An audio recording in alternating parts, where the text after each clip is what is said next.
Hello everyone, welcome to Ashish classes. दोस्तों, आज की वीडियो में हम डिस्कस करते हैं बजट के बारे में। आखिरकार बजट है क्या और उससे कुछ रिलेटेड फंडामेंटल्स। तो चलते हैं अपने कॉन्सेप्ट की ओर।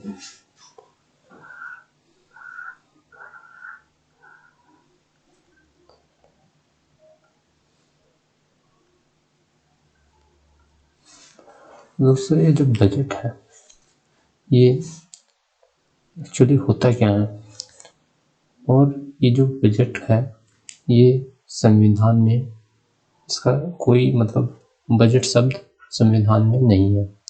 कॉन्स्टिट्यूशन में, इंडिया का जो कॉन्स्टिट्यूशन है, संविधान है, उसमें बजट की जगह जो शब्द दिया गया है वो है एनुअल फाइनेंशियल स्टेटमेंट।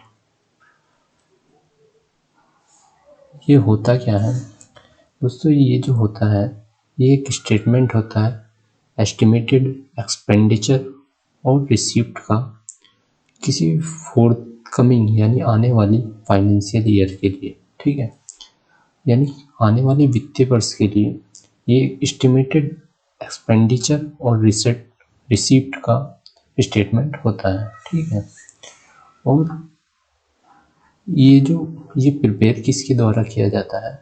ये प्रिपेयर किया जाता है डिपार्टमेंट ऑफ इकोनॉमिक अफेयर्स के द्वारा।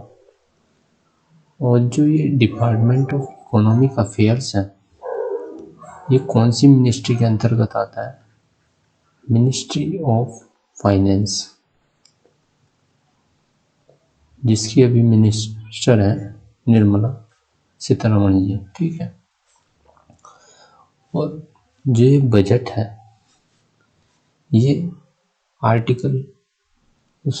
जो एनुअल फाइनेंशियल स्टेटमेंट है वो आर्टिकल 112 में इसका विवरण दिया गया है, यानी अनुच्छेद 112 में। ठीक है, और जो ऐसा ही कॉन्सेप्ट स्टेट के लिए होता है, यानी जो बजट है वो स्टेट के लिए भी होता है, और उसका जो विवरण है वो आर्टिकल 202 में दिया गया है। ठीक, और ये जो बजट है ये क्या शो करता है? ये सरकार की रणनीति और नीतियों को उजागर करता है। ठीक है, यानी it reveals government strategies and policies. ठीक है, और जो ये बजट है ये पास कब होता है? ये 1 फरवरी को पास होता है। पहले क्या होता था कि जो फरवरी के लास्ट वर्किंग डे में पास किया जाता था, लेकिन जो अब है वो 1 फरवरी को पास किया जाता है, मतलब रिप्रेजेंट किया जाता है 1 फरवरी को। ठीक है, और इससे रिलेटेड एक क्वेश्चन और पूछा जाता है कि जो रेलवे बजट है, रेलवे बजट को 2017 में मेन बजट में शामिल कर दिया गया था। ठीक है, यानी इसका जो रेलवे बजट का मर्जर है वो 2017 में नॉर्मल बजट के साथ मर्ज कर दिया गया। ठीक है, अब चलते हैं कि इसका जो बजट है, बजट का जो नीड है कि इसका जो रेशनल है कि आखिरकार ये बजट की हमें ज़रूरत क्यों पड़ी। ठीक है, तो दोस्तों इसके जो कारण है, पहला कारण जो है वो है कि जिससे कि जो पब्लिक फाइनेंस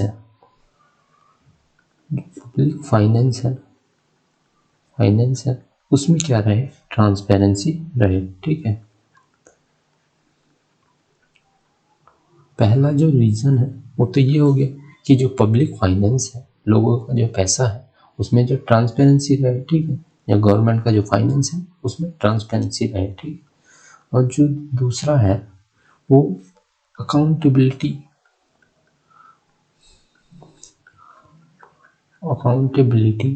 ऑफ गवर्नमेंट। यानी क्या? जवाबदेहिता, अकाउंटेबिलिटी कहते हैं जवाबदेहिता, यानी ये अगर कोई रिटन डॉक्यूमेंट्स होगा कि कहाँ कहाँ खर्च हो रहा है पैसा, कहाँ से आ रहा है, तो उस ये जो पूरा डॉक्यूमेंट्स होता है ये इसमें क्या होता है, जैसे कि ऊपर बताया एक्सपेंडिचर और रेवेन्यू रिसिप्ट दोनों होता है, ठीक है। तो इससे जो होता है वो अकाउंटेबिलिटी गवर्नमेंट की रहती है, ठीक है, किस एरिया में कितना खर्च करना है, कितना अलॉट करना है। तो दोस्तों इससे क्या होता है, जवाबदेहिता सरकार के पास बनी रहती है। तो इसी कारण ये दो कारण हो गए कि आखिरकार इसकी जो नीड है बजट की वो क्यों पड़ती है, ठीक है। और ये जो तीसरा कारण है ये है कि जो फाइनेंशियल कंट्रोल है, फाइनेंशियल जो कंट्रोल है लेजिस्लेचर का ओवर एग्जीक्यूटिव को बना रहे हैं, ठीक है। यानी एग्जीक्यूटिव का मतलब जो काउंसिल ऑफ मिनिस्टर्स है, ठीक है, जो हमारे काउंसिल ऑफ मिनिस्टर्स हैं ये एग्जीक्यूटिव का पार्ट होते हैं, ठीक है। तो उस पे जो फाइनेंशियल कंट्रोल होता है वो, क्योंकि ये जो बजट है ये एग्जीक्यूटिव को लोकसभा में पास कराना होता है, और लोकसभा यानी लेजिस्लेचर, ठीक। तो इस यदि ये पास नहीं होगा तो सरकार गिर जाएगी, यानी एग्जीक्यूटिव का जो बिलीव है वो गिर जाएगा, ठीक है, यानी गवर्नमेंट गिर जाएगी। तो इसलिए जो लेजिस्लेचर है वो बजट के माध्यम से फाइनेंशियल कंट्रोल करती है इस एग्जीक्यूटिव पे, ठीक है। तो ये तीन कारण हो गए कि आखिरकार हमें जरूरत क्यों पड़ी बजट की, ठीक है। अब चलते हैं नेक्स्ट हमारे ऑब्जेक्टिव की तरफ कि आखिरकार जो बजट के ऑब्जेक्टिव्स क्या हैं, ठीक है।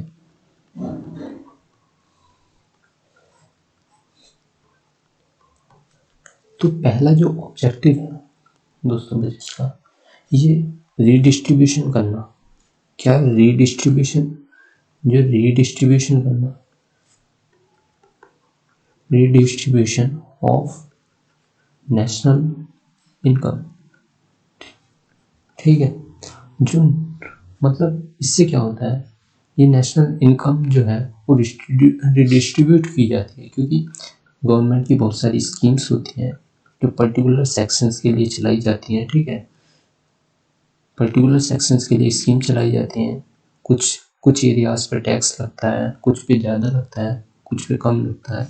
तो इससे सबसे क्या होता है, जो इनइक्वालिटीज़ होती है यानी असमानताएं हुई होती हैं वो क्या होती है, उसको डिक्रीज करना इसका मोटिव होता है, इसका ऑब्जेक्टिव होता है। जो तो पहला जो ऑब्जेक्टिव हो गया बजट का, वो नेशनल इनकम को यानी राष्ट्र की जो आय है उसको रीडिस्ट्रीब्यूट करना, देश इसका पहला उद्देश्य हो गया, ठीक है। जो सेकंड मेजर ऑब्जेक्टिव है वो है इकोनॉमिक ग्रोथ को बढ़ावा देना, यानी जो इकोनॉमिक ग्रोथ है, इकोनॉमिक ग्रोथ कैसे बढ़ती है, क्योंकि अगर रिसोर्स का जो एलोकेशन होगा वो प्रॉपर होगा, ऑप्टिमम होगा और प्लान के तहत होगा, ठीक है, प्लान के तहत होगा, ऑप्टिमम होगा ये एलोकेशन, तो इकोनॉमिक ग्रोथ अच्छे से हो पाएगी, ठीक है। और जो थर्ड मेजर रीजन है वो है एम्प्लॉयमेंट जनरेशन का, ठीक है।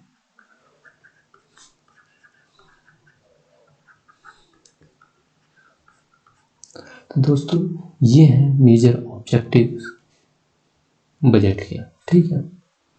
क्या हो गया, रिडिस्ट्रीब्यूशन हो गया, इकोनॉमिक ग्रोथ को बढ़ावा देना हो गया और एम्प्लॉयमेंट जनरेशन हो गई, ठीक है। अब चलते हैं कि जो बजट है उसमें इसमें दो अकाउंट्स होते हैं। जैसे मैंने बताया कि ये स्टेटमेंट का है किसका, एस्टिमेटेड रिसीप्ट और एस्टिमेटेड एक्सपेंडिचर का। तो इसमें दोस्तों दो अकाउंट हो जाते हैं, पहला अकाउंट है रिसीप्ट का, रिसीप्ट, और दूसरा है एक्सपेंडिचर। ठीक है, और जो हम रिसीट है इसको भी हम दोस्तों दो भागों में डिवाइड करते हैं। एक होता है रेवेन्यू रिसीट और दूसरा होता है कैपिटल रिसीट। ठीक, कैपिटल रिसीट। इसी तरह एक्सपेंडिचर भी रेवेन्यू एक्सपेंडिचर और दूसरा हो गया कैपिटल एक्सपेंडिचर। ठीक, तो जो दोस्तों जो कैपिटल रिसीट है इसमें क्या होता है, एसेट आपकी डिक्रीज हो जाएगी और लायबिलिटी जो है वो आपकी बढ़ जाएगी। इसी तरह कैपिटल एक्सपेंडिचर में क्या होगा, एसेट आपकी इंक्रीज हो जाएगी और लायबिलिटी होगी वो डिक्रीज हो जाएगी।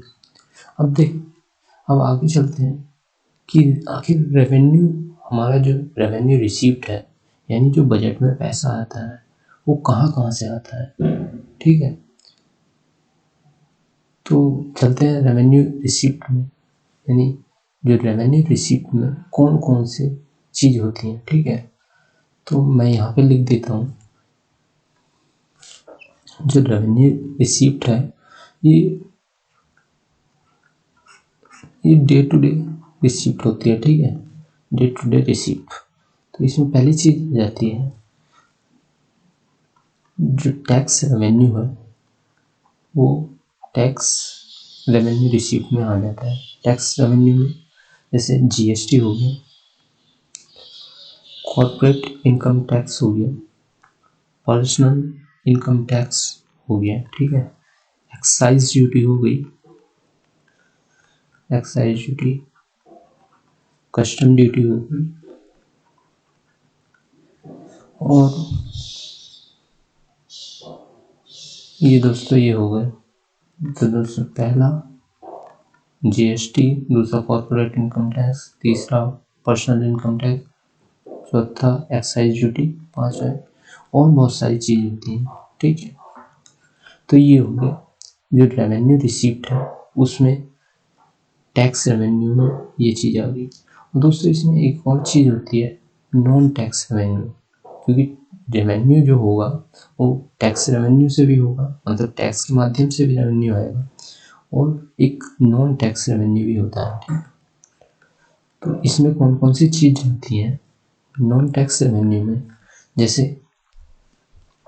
क्या कि जो पीएसयूज के जो प्रॉफिट हो गए, पीएसयूज के जो प्रॉफिट हो गए वो इसमें ही आता है, या जो गवर्नमेंट स्पेक्ट्रम होते हैं वो लीज पर दे देती है, उस स्पेक्ट्रम जो है उसको लीज पर देने से जो पैसा आता है वो नो टैक्स रेवेन्यू या कोई फीस के माध्यम से, फाइन्स, पेनल्टी, तो इनके द्वारा जो गेन किया गया पैसा है वो रेवेन्यू अकाउंट में चला जाता है, रेवेन्यू रिसीप्ट। अब चलते हैं दोस्तों जो कैपिटल रिसीप्ट है, जो कैपिटल रिसीप्ट है उसमें कौन कौन सा चीज़ें आती हैं। तो जैसे मैंने बताया कि कैपिटल रिसीप्ट में क्या होता है, जो हमारी एसेट है वो डिक्रीज हो जाती है, और जो लायबिलिटीज है वो इंक्रीज हो जाती है। ठीक है, यानी हमारी एसेट डिक्रीज हो जाएगी और लायबिलिटीज इंक्रीज हो जाएगी। तो इसमें कैपिटल रिसीप्ट में जो पैसा आता है वो कहाँ से आता है, जैसे पहला हो गया जो डिसइन्वेस्टमेंट प्रोसेस से, इन्वेस्टमेंट। ठीक है, डिसइन्वेस्टमेंट का प्रोसेस का मतलब क्या होता है, जैसे कोई भी कंपनी है उसके शेयर्स हम किसी प्राइवेट ओनर को बेच देते हैं, तो इससे जो पैसा मिलता है गवर्नमेंट को वो कैपिटल रिसीप्ट में चला जाता है। ठीक है, जो दूसरा है जैसे सेल ऑफ एसेट होगी, सेल ऑफ एसेट यानी कोई भी परिसंपत्तियां हैं, गवर्नमेंट की परिसंपत्तियां हैं, वो उसको बेच दी तब पैसा जनरेट होगा, वो कैपिटल रिसीप्ट में चला जाएगा। तीसरा जो होगा रिकवरी ऑफ लोन्स, यानी जो यदि गवर्नमेंट ने कोई लोन दे रखा है किसी को और उसका जो लोन वापस हो जाता है तो ये जो पैसा होगा ये भी कैपिटल रिसीप्ट में होगा। तो दोस्तों इन सब से क्या हुआ, हमारी जो एसेट है वो डिक्रीज हो गई, क्योंकि डिसइन्वेस्टमेंट किया यानी अपनी कंपनी की, गवर्नमेंट कंपनी के शेयर बेच दिए, तो इससे हमारी जो एसेट हो गई, जो संपत्तियाँ हो गई वो डिक्रीज हो जाती है। कोई अपनी एसेट बेच देता है तो ऑब्वियस सी बात है कि अपनी जो एसेट है वो डिक्रीज हो जाती है। और जब हम लोन के चुकता मतलब लोन वापस ले रहे हैं, यानी कि हमने किसी को लोन दिया था, अगर वो वापस ले रहे हैं तो हमारी जो एसेट है वो तो कम हो गई ना, क्योंकि इस पर जो इंटरेस्ट मिलता था अब वो इंटरेस्ट नहीं मिलेगा। ठीक, तो ये हो गया कि जो कैपिटल रिसीप्ट के पार्ट, इनमें तो दोस्तों हमारी एसेट डिक्रीज हो गई, और जो इसी में कैपिटल रिसीप्ट में और चीज़ आती है जिससे लायबिलिटी इंक्रीज होती है, जैसे हमारी इंटरनल बोरोइंग, यानी इंटरनल बोरोइंग का मतलब है यानी यानी लोन ले लिया, जैसे बैंकों से, आरबीआई से, ठीक है, और या जनरल पब्लिक से, ठीक है। जनरल पब्लिक से, बैंक से कैसे लोन लेते हैं, कोई भी शेयर, जैसे कोई भी शेयर जारी कर दिया, ठीक है, कोई भी बॉन्ड जारी कर दिया, उससे पैसा मिल जाता है, ठीक है, गवर्नमेंट को, ठीक। और एक्सटर्नल बोरोइंग हो गई। एक्सटर्नल बोरोइंग में क्या होता है कि जैसे किसी दूसरे कंट्री से बोरो कर लिया, किसी दूसरे कंट्री से, यानी इसमें क्या हो गया, बायलैटरल बोरोइंग हो गई, यानी किसी अदर कंट्री से उधार ले लिया, ठीक है, किसी मल्टीलेटरल इंस्टीट्यूशन से, जैसे आईएमएफ से लोन ले लिया, ठीक है, आईएमएफ से लोन ले लिया, ठीक। तो दोस्तों इससे क्या हुआ, ये भी इन सब से पैसा मिलता है, लेकिन जो हमारी लायबिलिटीज है, जैसे बोरोइंग कर लिया बैंक से, एक्सटर्नल बोरोइंग कर लिया यानी लोन ले लिया आईएमएफ से, तो हमारी जो लायबिलिटीज है वो गवर्नमेंट की जो लायबिलिटीज है वो बढ़ जाती है, यानी गवर्नमेंट को ये जो पैसा होगा वापस देना पड़ेगा, ठीक है। तो इसलिए जो हमारी जो गवर्नमेंट की जो लायबिलिटीज है वो बढ़ जाती है, और इन सब से जो पैसा आता है कैपिटल रिसीप्ट में जाता है, ठीक है। और ये तो हो गया जो रिसीप्ट अकाउंट हो गया, ठीक है। अब आता है एक्सपेंडिचर अकाउंट, ठीक है। एक्सपेंडिचर में दो हो गए, इसी में भी दो हो गए, रेवेन्यू एक्सपेंडिचर और ये हो गया कैपिटल एक्सपेंडिचर, ठीक है, ठीक। जो रेवेन्यू एक्सपेंडिचर है इसमें क्या आएगा, जैसे इंटरेस्ट पेमेंट हो गया, इंटरेस्ट पेमेंट, ठीक। सैलरीज, दोस्तों जो सैलरीज गवर्नमेंट ऑफ इंडिया देती है, पेंशन देती है, तो ये खर्च, एक्सपेंडिचर मतलब खर्च ही तो होता है, तो ये सब खर्च हो गए सैलरीज एंड पेंशन पे। तो दोस्तों ये जो रेवेन्यू अकाउंट में जाएगा, यानी और देखते हैं, जैसे हो गया सिविल एडमिनिस्ट्रेशन, यानी प्रशासनिक एडमिनिस्ट्रेशन पे जो खर्च होता है, ठीक। डिफेंस में जो खर्च होता है,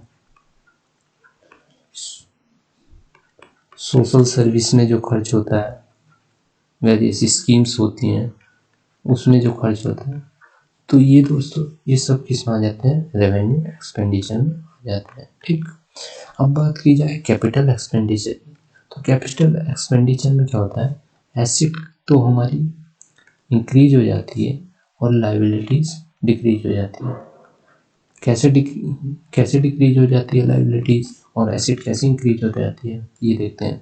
क्योंकि जब हम खर्च करते हैं, जैसे हमने खर्च कर दिया इंफ्रा पे, इंफ्रास्ट्रक्चर क्रिएट किया, तो दोस्तों इंफ्रास्ट्रक्चर से क्या होता है, गवर्नमेंट को पैसा मिलता है। जैसे रोड बना दी तो गवर्नमेंट को उसका टैक्स मिलेगा। तो इसलिए क्या होता है, जो भारत सरकार की एसेट इससे बढ़ जाती है, ठीक है। या कोई भारत सरकार ने कोई एसेट परचेज कर ली, ठीक है, परचेज कर लिए कोई एसेट, ठीक, तो उससे क्या होता है, ये भी एसेट बढ़ेगी अगर परचेज। या तीसरी चीज होगी, गवर्नमेंट ने कोई लोन दे दिया, ठीक है, तो लोन दे दिया तो इससे भी हमारी, क्योंकि इससे क्या होगा, गवर्नमेंट ऑफ इंडिया को इंटरेस्ट आएगा, ठीक है, इंटरेस्ट मिलेगा, तो इससे क्या होगा, एसिड जनरेट हो गया और ये हमारा एक्सपेंडिचर चल रहा है, ठीक है। और जो लाइबिलिटीज डिक्रीज होंगी, ये जैसे अगर आपने कोई एक्सपेंडिचर किया, यानी जो लोन्स था उसका रीपेमेंट कर दिया ऑफ लोन्स का रीपेमेंट कर दिया, तो आपको ब्याज नहीं देना पड़ेगा। तो इसलिए जो हमारी लाइबिलिटीज है वो कम हो गई। तो दोस्तों ये था एक्सपेंडिचर पार्ट। एक्सपेंडिचर में दो पार्ट हो गए, रेवेन्यू अकाउंट और कैपिटल एक्सपेंडिचर, ठीक है।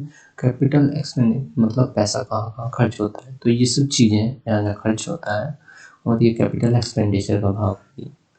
इसी तरह हमने डिस्कस कर लिया कि कैपिटल रिसीप्ट में कौन कौन सी चीज़ें आती हैं, ठीक है, और बजट में रिसीप्ट। दोस्तों ये एक ऐसी चीज़ है जहाँ से हर एग्ज़ाम में क्वेश्चन बनता ही बनता है, ये श्योर है, ठीक है। तो ये ऑब्जेक्टिव्स हो गए, ये इसकी नीड होगी, और ये बजट का जो बेसिक चीज़ है वो सब हो गया, ठीक है। तो आज की वीडियो में दोस्तों इतना ही, और नेक्स्ट वीडियो में हम लाने वाले हैं कि आखिरकार जो बजट पास हुआ है फिलहाल अभी फरवरी में, 1 फरवरी को जो पास हुआ है, उसमें क्या क्या, उससे रिलेटेड क्या क्या चीज़ उसमें आई, तो उसको हम नेक्स्ट वीडियो में डिस्कस करेंगे। दोस्तों इस वीडियो में इतना ही, धन्यवाद। अगर वीडियो अच्छा लगा तो लाइक कीजिए, share and subscribe the channel. Thanks.